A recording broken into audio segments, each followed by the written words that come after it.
Family, welcome back to DOREEN'S African Experiences. Yeah,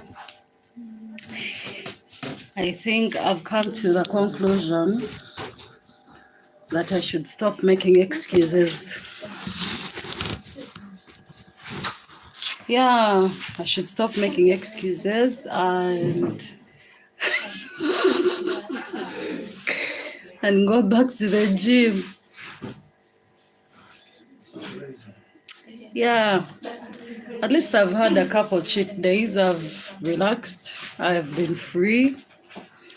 I guess it's time to look sexy, more sexy than this again.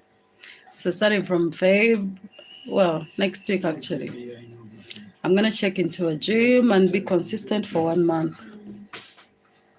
After, I go and default again. So the question we have before us is very simple. I had an interesting conversation with a couple of people yesterday, and we could not fully come to a conclusion because some people said, hold on. Some people were saying, right, should we invest our first savings? I mean, if you're able to make some good money, should you reinvest the money first? Should you buy land and build, or should you buy a car?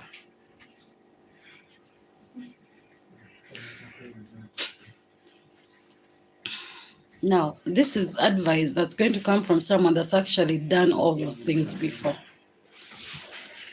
And I'm going to tell you straight up the experiences I had when I was doing each of those things.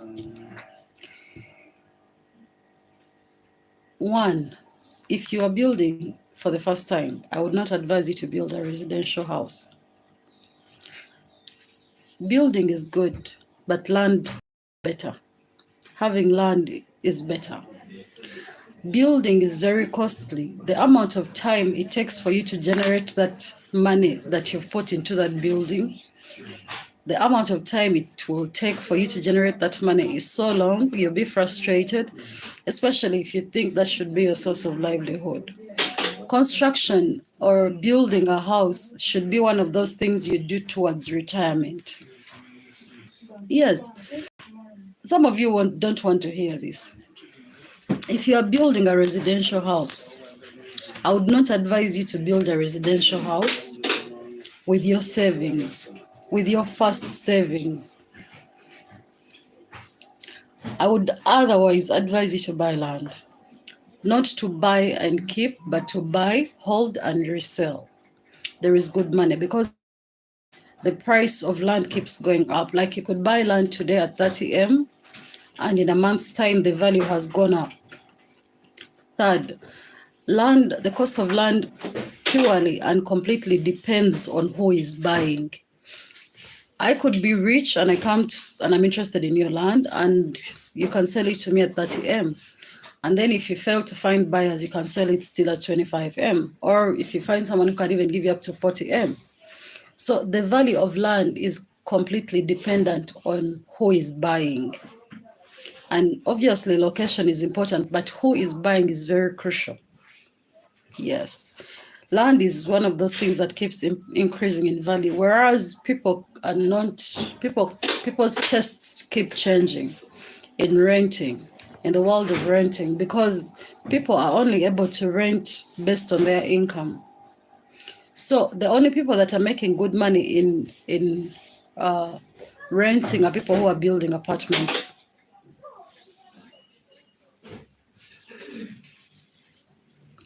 No. Hi, Cox. Thank you for coming online. You people, we've been duped and convinced by people who don't know much about what the world has become. The reality about life is very simple. When we were growing up, they told us, wake up, go to school, right? That was the way to success. But the route to success has changed. That route is only working for people who are either too educated, right? Too achieved. You understand? That route, the old route to success, is no longer viable for most people, because I've seen people go to school and they still come out with no jobs. I've seen people build houses and they're not sleeping in them, because let's say you've been able to save 100M, which is even a by the way, because not everyone is saving 100M in this economy.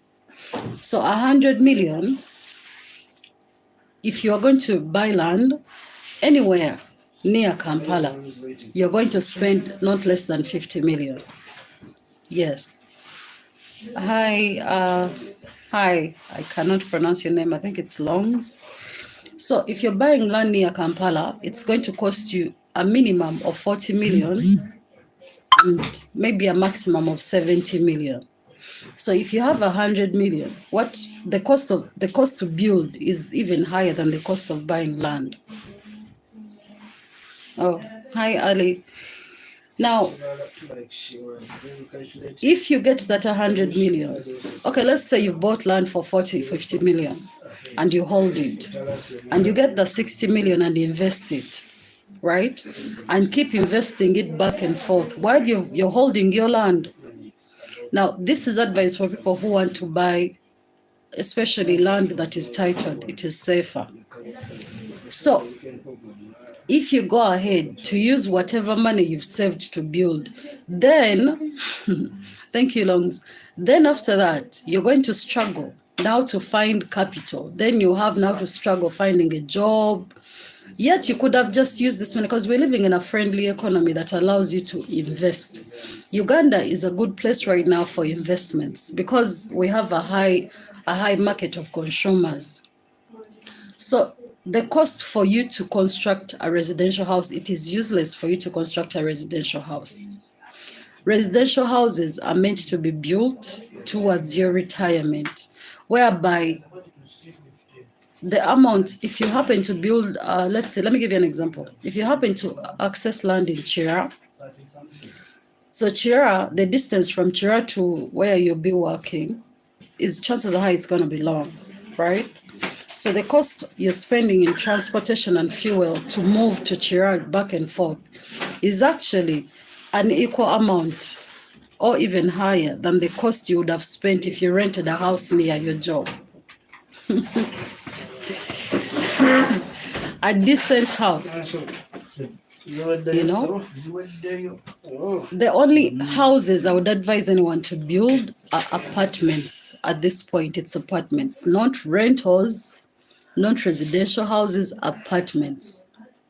Because Ugandans are moving away from residential like houses, especially towards within the cities or close to the cities. If you build your regular rentals, right, the price you will price them at will be so low compared to your neighbor who has built an apartment with the same amenities. Let me give you an example. If I'm building right here and I build my rentals, right, with one bedroom rental, living room, bedroom, one toilet, one kitchen, and one bathroom. And I built my apartment right here, even if it's 2 floors, right? 2 floors or 1 floor. And then someone next to me builds the same thing, but in a bungalow setting. There is no way the person who has built in an apartment setting or a flat setting is going to give you a house at the same price as the person building in a bungalow setting. There is no way. And then you have to maximize profit because you have a small piece of land. If you build upwards, it means you are able to even, it's like as if you have multiple plots of land in the air. Because the irony is uncanny. Every time you're building, you need to think. Stop rushing into these things. Some of you have been taught that owning a house is the best thing you can do for yourself. No, it's not. It's not. Owning a house in your old age is the best thing you can do for yourself. But before you retire, there is no need for you to own a house to stay in. Mostly residential. You can build those apartments and get one floor for yourself and rent the rest. The input is slightly higher, but the returns are higher as well. And you'll be able to make more money back. But if you're still building those rentals in a bungalow setting, I feel bad to let you know that society is moving away. It is moving away. You people know what I'm talking about. For example, where I'm staying, right? There are so many apartments, but initially I didn't want to spend money. So I was like, let me look for a bungalow to sleep in. Everyone in that area, the most expensive bungalow was 450,000. And this one here had 2 bedrooms, 450,000. But the cheapest apartment, right, was 600,000 Ugandan shillings, 1 bedroom. Same location. Can you imagine? You are in the same location, you're both giving the same amenities, but someone is making more money than you. If you are trying to raise the money you invested in, how long will it take you to raise your money back? We kind of have to think a little bit outside the box. And building these flats is not limited for the rich.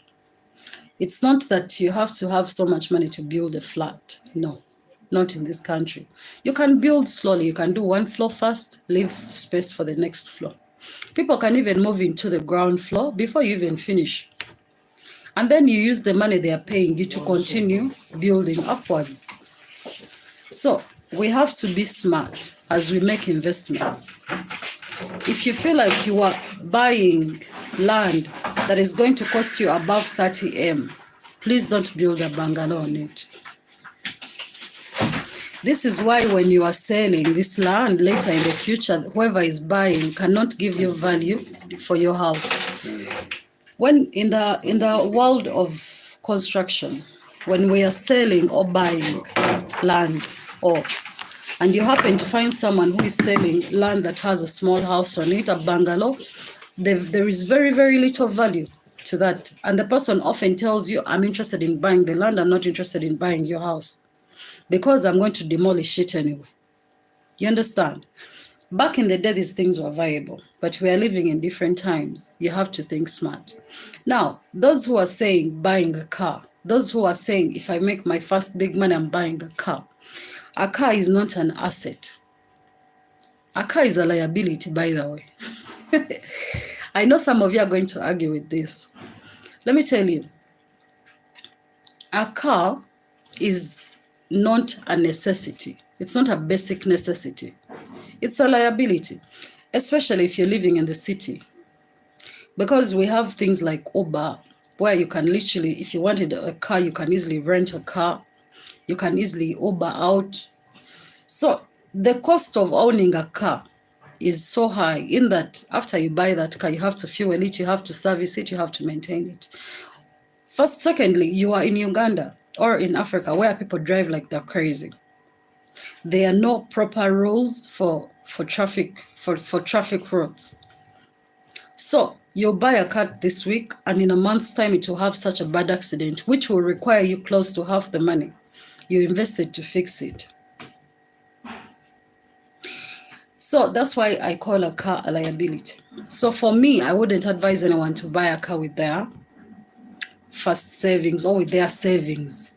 So a car is also one of those things you're supposed to buy towards retirement or if you're very rich. Now, the exception is for those who are really, really rich. But if you're telling me that your savings are 20, 30 million and you're trying to build space or buy a car with your savings of 20 million, 30 million, I would rather you invested that money. And also proper investing. Because some of you are poorly investing. You're not researching. You just jump into business because someone is doing it and you think you also succeed at it. I've seen so many people have you ever seen this thing whereby there are 5 shops or 5 businesses neighboring each other? They're selling the same stuff, but one of them makes more money than all of them. Do you ever wonder why? Yet they're all doing the same thing. Some people are born to do certain things and some people are really not. So you have to research and find out what you were born for, what you're good at in the entrepreneurship world, what is your thing. Because not everyone can be like you. Yes, not everyone. We are different. We are very different people. So the question stands: should you, with your money, should you first buy a car, rent, build a house? My answer is very simple. Buy a car only if you can afford to buy a second car. In case, I don't know, you know that thing, one time I was listening to Kanye. Kanye is crazy, but he makes some solid points. Hi, Tamira. It's nice to have you from Scotland. I think this is the first time I'm talking to someone in Scotland. That's cute. So you should only purchase things that are liabilities only if you can afford them, maybe twice. One time I heard Kanye saying that if I can't, is it Kanye or Jay-Z? One of the two said something interesting. And I think it's a good life lesson, although we don't take some of these things too seriously. These guys are, if I cannot afford to buy, if I can't afford something twice, then I won't buy it. Is it twice or thrice? For example, if you want to buy a car and you can't afford to buy the same car twice within that particular period of time, don't buy a car.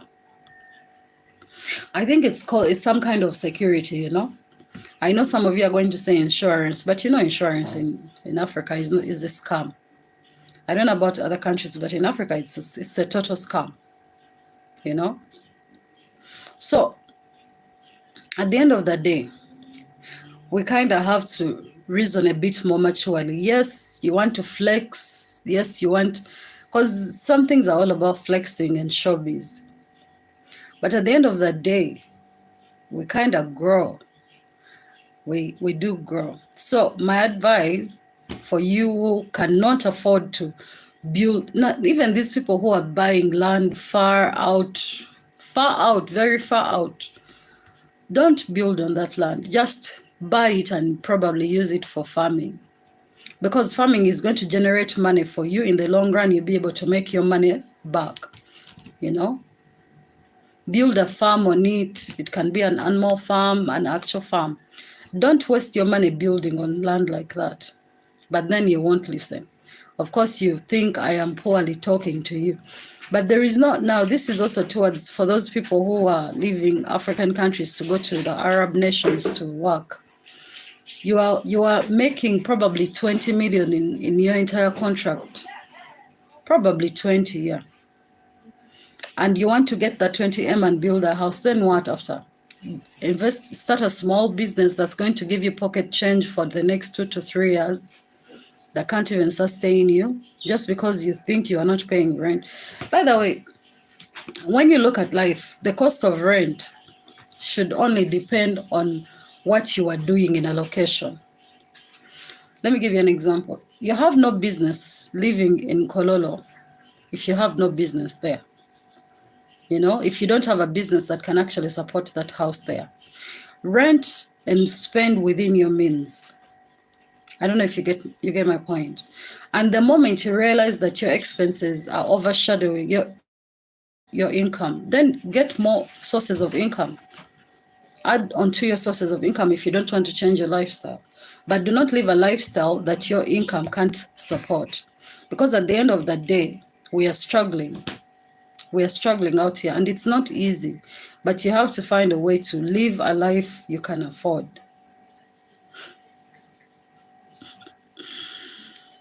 Oh, some of you are going to hate me.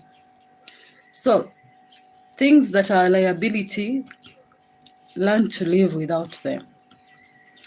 And only live with them if you can afford them twice.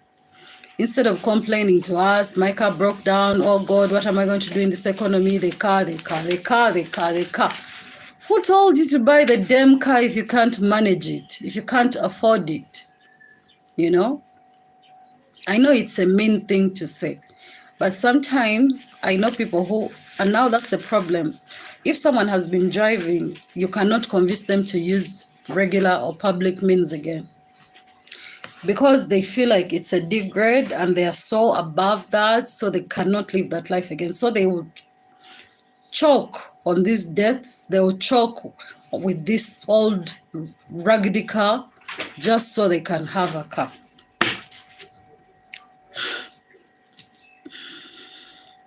Ah, you people, we're suffering. But me personally, I don't advise anyone to build residential houses. You see those houses that all of you are building. Some of you say I'm building because I have kids, but these kids are going to grow up and leave. Kids are no longer, especially in Africa, kids don't stay with their parents past a certain age. They don't. They really don't. So you'll be left in that huge house alone. You're building a mansion of what? 7 rooms? Just so what? The kids can stay with you for a period of what? 10 years? 10 to 15 years and leave? Because you have to understand, even when the kids are there, most kids are not even, they spend most of their time at school. So you're only with them for probably 1 week a month. And as soon as they finish high school and college, they go to university. So when those kids go to university, you are not going to see them again. These kids that you are saying you built the house for. So after they go to university, right, they're not coming back. They'll simply come home for a month or two to try and recuperate and probably find a job or something. And if they don't, they'll go and live with their friends. And then you'll be left in that seven bedroom house alone. Alone. Maybe with your partner if you're lucky to be married. Why are you staying in a 7-bedroom house? I don't really get it. All this wasted money.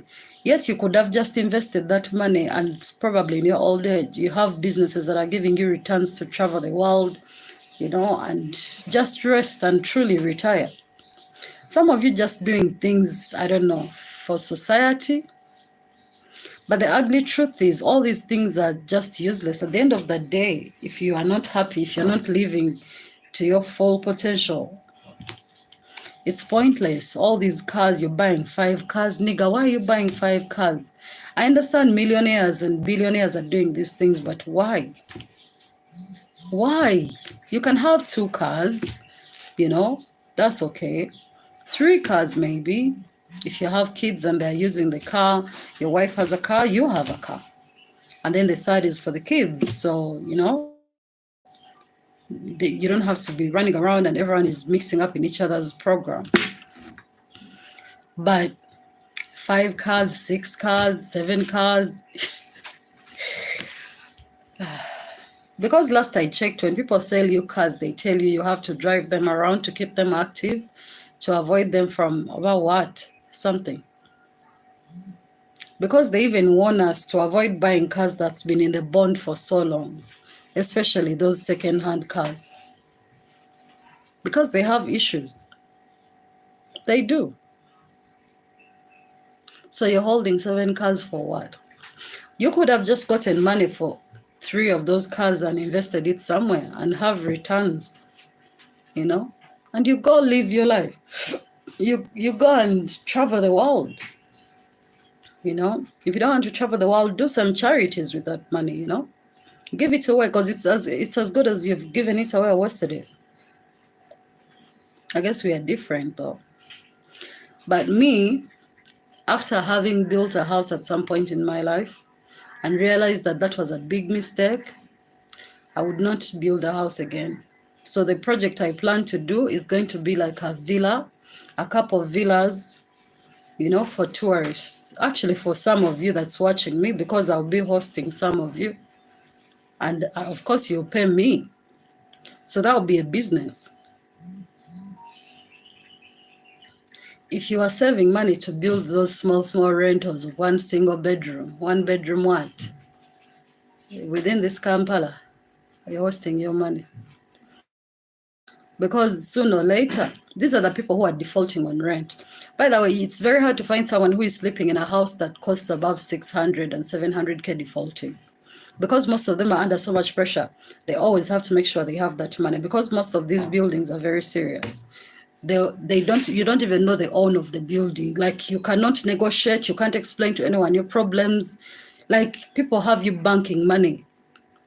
So you set rules, and people are banking money. At what point are you going to listen to their problems? But it is these bungalows where, you know, the landlord is sleeping next to you, they are there. You can go and cry for them your problems. And what are you going to do? You're human, you're going to sympathize and then, you know, forgive them, and eventually the rent will pile up, and then this person is living off your sweat for free, and eventually you have issues. It is those bungalows, by the way. The rate at which people default on rent in those places is crazy. So you who is building them, are you willing to fight people? Have you achieved a degree in quarreling? Do you know how to open your mouth wide and fight? You people. So we have to understand that as we make certain investments, we need to do a bit more research. But if you go and buy land and hold it, buy and hold, buy and hold, buy and hold, and then you decide to sell, you're definitely going to make money. Even if you've sold 2M or 3M over, it will beat that person who built bungalows and renting them at $250 a month. It will beat that person. You will not have issues. You have your deed, you have no land wrangles, nothing. You're just peaceful. You're there, doing a bit of maintenance. Hold. When the value of the location goes up, you sell. You sell, you buy somewhere else. You sell, you buy somewhere else.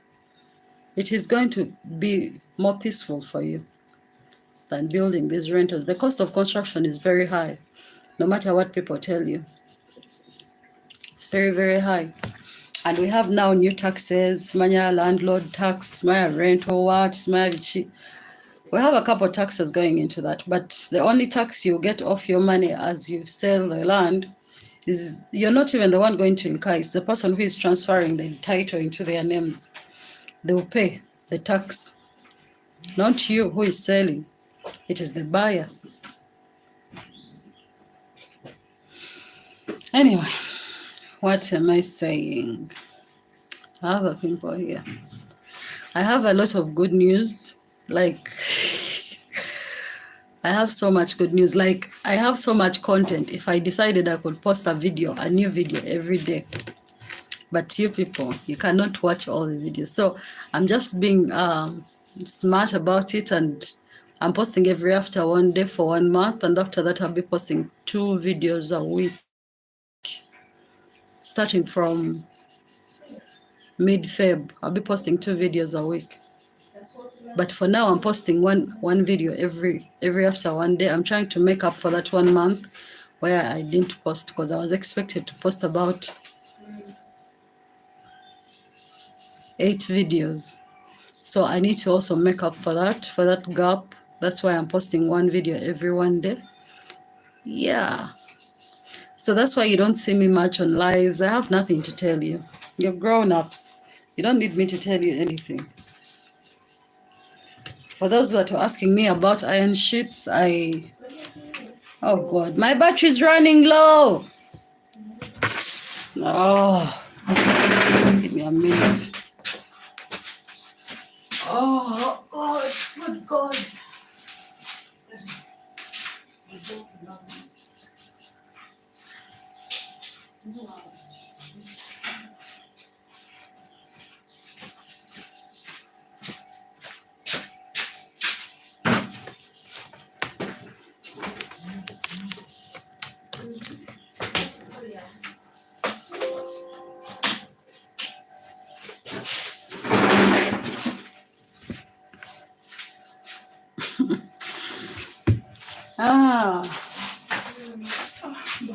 Friends, let me let you go. I have a shooting today. Yeah, I have a shooting today. But the rest is really up to you. But that is my only advice. You know? And business-wise, please Stop doing those businesses that require very little capital. Don't do high capital, but also don't do little capital, because the returns would just stress you. You wonder why you went ahead to do it. You know, your minimum capital of investment should be around 10 million Ugandan shillings. Obviously, if you're going to set up shop, if you're not setting up shop, you can use any amount. For example, I'm importing bags. I'm importing bags to sell, to do an online shop, and my capital is not much. Yeah, it's not much. So there is also those alternatives. There are many alternatives.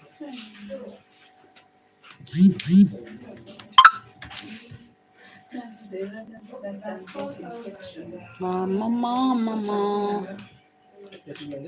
mama, mama.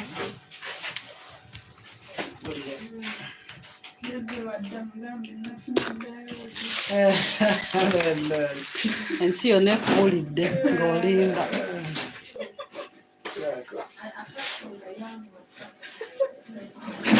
Thank you, Tamara. I'm glad you enjoy my content. Pleasure is mine. But you guys are going to have pimples, and I rarely get pimples.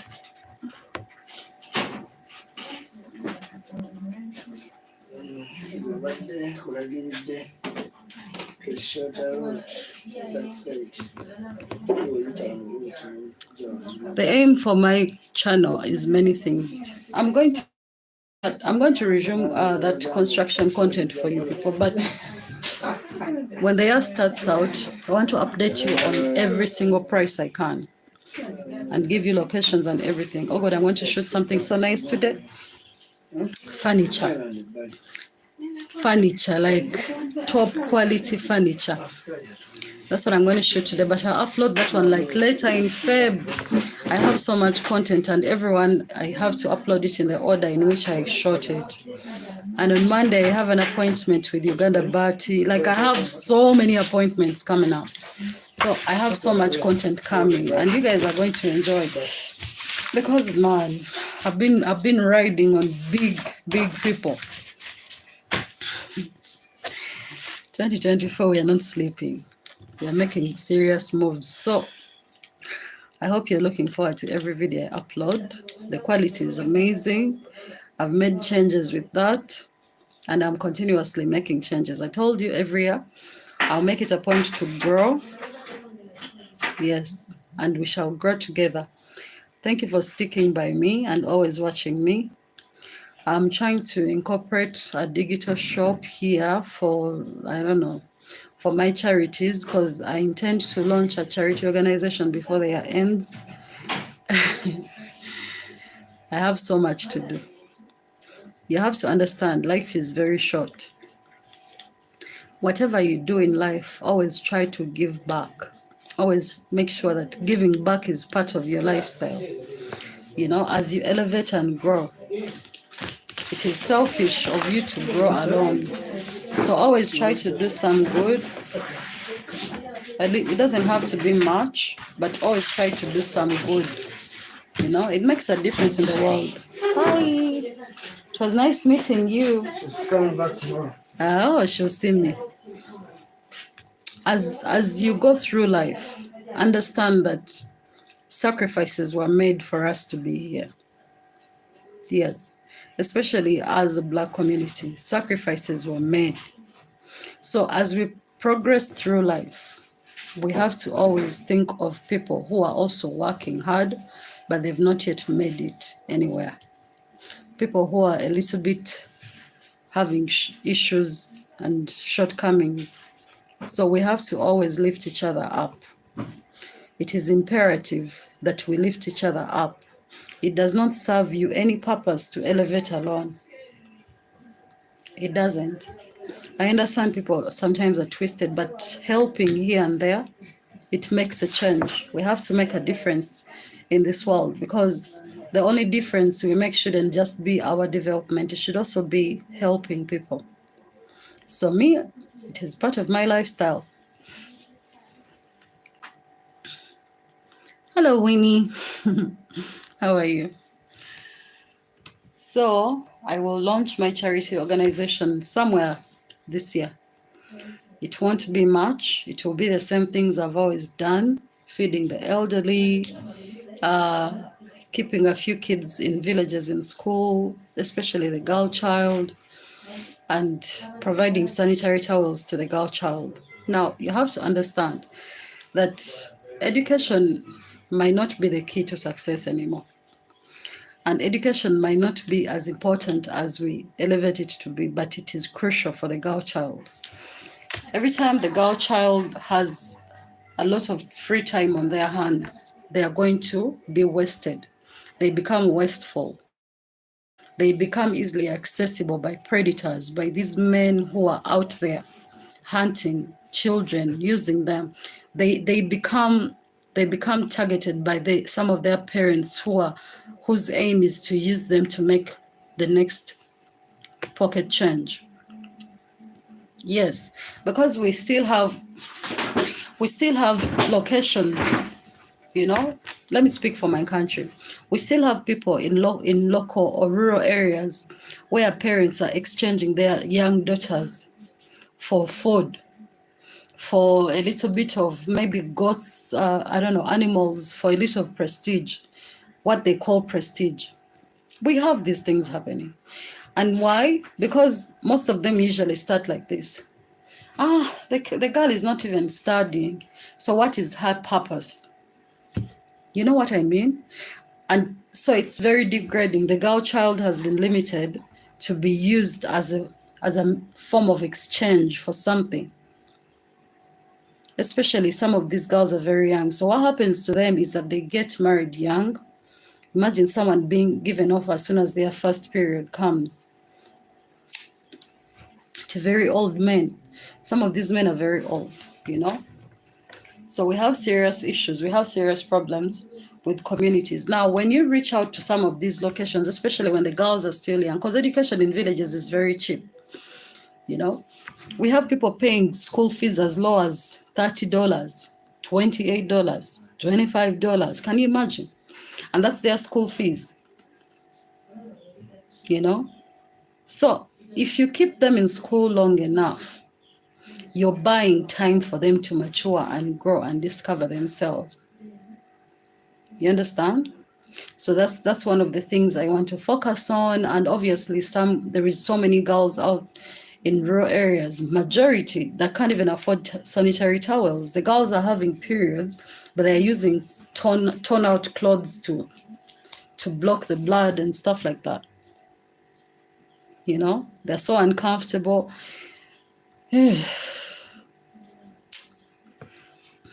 So those are my aims for my charity that I will do. Obviously, every December we give out food to the elderly. I want to see how to change that. I want to see how we don't have to give certain people food. We have to enable people. We have to enable our people, because the constant charity is not a solution. We need to find permanent solutions to these problems, you know? We need to find permanent solutions. How do we find permanent solutions? Giving some of these people seeds to grow food, you know? Being able to locate for them lands in villages. We rent for them land and they grow food. We don't have to buy land for them, but we can get land leased in various locations and we give them portions and they grow their own food. You know? Do you get my point? So these handouts, you know, the constant handouts are not a solution to anything.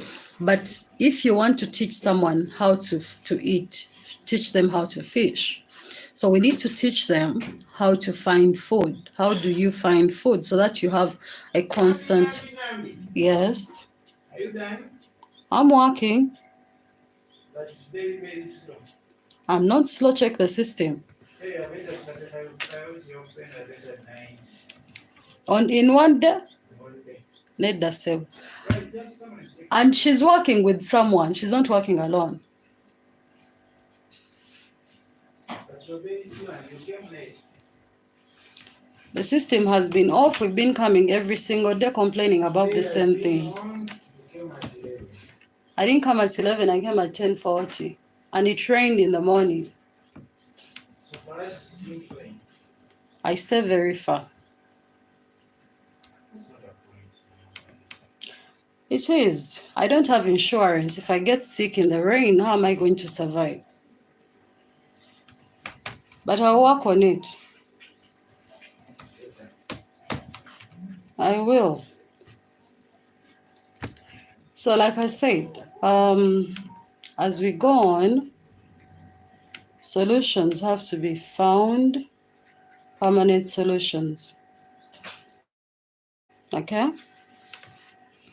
So that's part of the reasons why we are launching at the end of the year. It might be November or earlier. We'll see.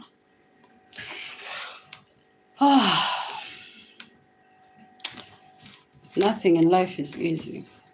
It isn't. Nothing, trust me, nothing is. But I promise you, it gets better. It gets better. So as the discussion has been had, I guess we are too grown up to have some of these conversations. You don't need me much anymore. So more content will be up, more videos will be up. Okay? More videos will be up. So bye. Thank you for watching DOREEN'S African Experiences. Let me handle my own shit going on physically, because I know someone has it in for me. Like, seriously. That's why you make the moves you make, my friends. That's why you make the moves you make. Oh, that's crazy too. All right, let me get back to work. This is still my shift. Someone is on my neck. Seriously. See you.